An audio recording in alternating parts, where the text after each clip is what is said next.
Okay, in the last video in this little series of looking at injection quantity and what's going on with duration and start of injection, I looked at what might be possible, but what the advantages or disadvantages of that might be. Now, here I'm just going to look at what happens then if we actually make a calculation and we make some real changes.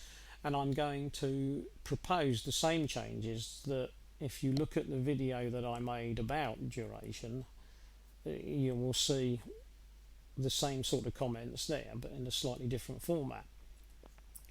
And that again uses figures from the Seat Leon 1.9 EDC16 105 brake horsepower.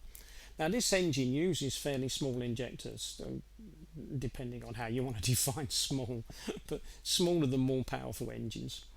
So if we look at 5,000 revs per minute, 60 milligrams per stroke injection quantity, duration 44 degrees, SOI 27 before top dead centre. Those figures are taken straight off of the files. So I haven't made them up, they're just straight from that file.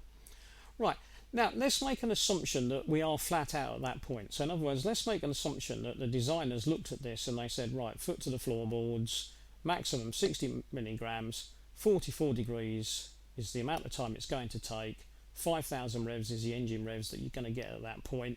This is the best you're going to do. So in other words, you can't have any more fuel. Now, the thing is are you being limited because the designers just thought, no, we're not going to let you have any more? Or are you being limited because that's it? The injector can't give you any more fuel, so if the injector can't give you any fuel or more fuel, you can't really have any more, can you? And I don't mean in total, I mean in any given amount of time, because this is all about time. So okay, let's have a look at that for this amount of time. So let's say to ourselves, okay, we've got 44 degrees and 60 milligrams.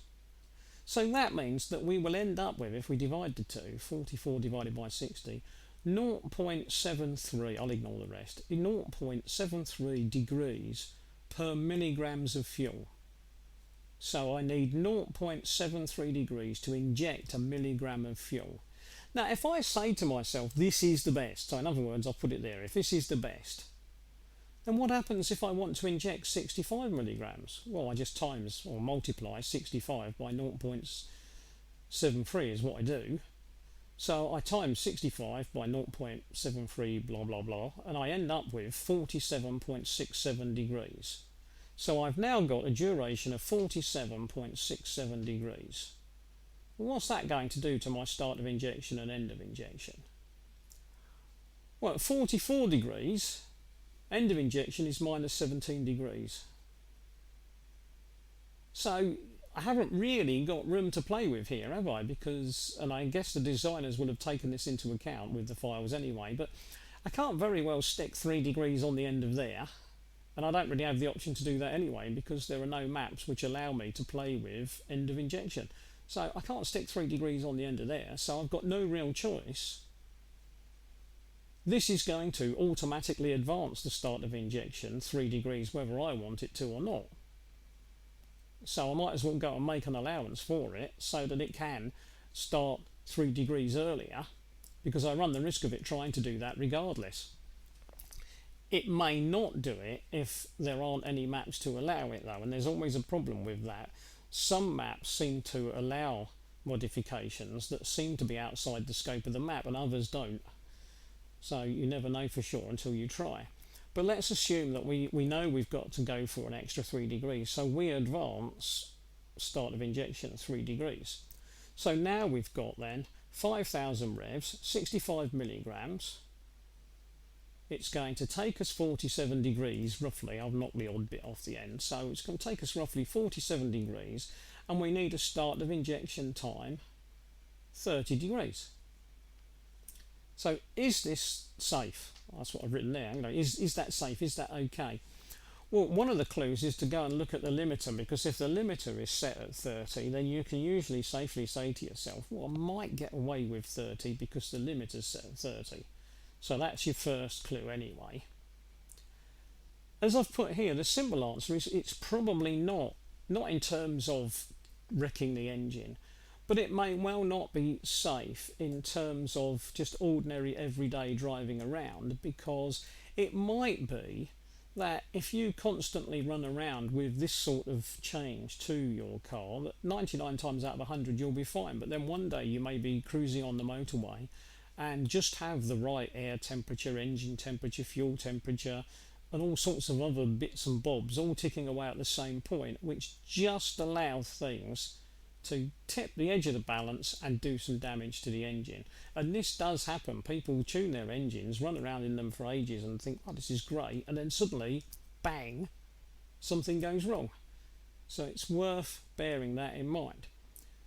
Now, as I've said here, the original value is 44 degrees and 27 degrees SOI for 60 milligrams of fuel. That's fairly big duration and a fairly large advance.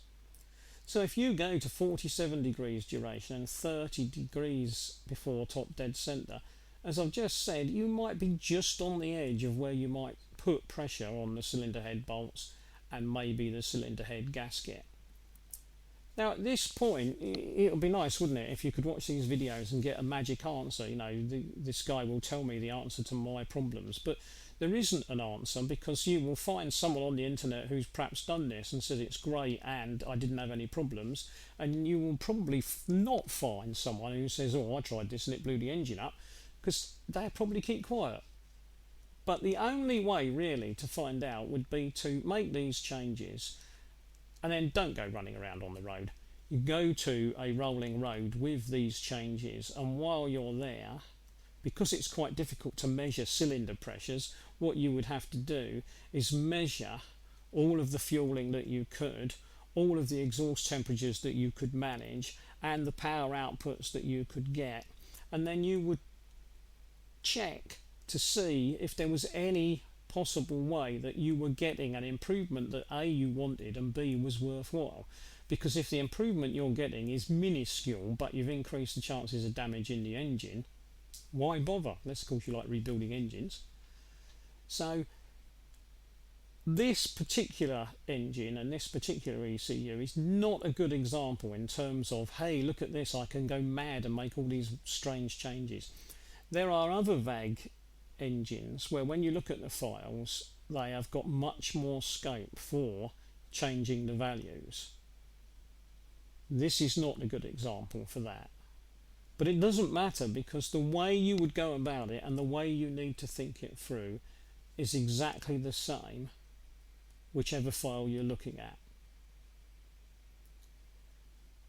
Don't forget, all of this information is about VAG diesels. It doesn't apply to some other manufacturers, because other manufacturers, A, they don't use PD injectors, or at least most of them don't, but also some different manufacturers calculate their maps in a slightly different way, so you can't make direct comparisons. I know people do sometimes, and some of them probably blow their engines up as a result of it.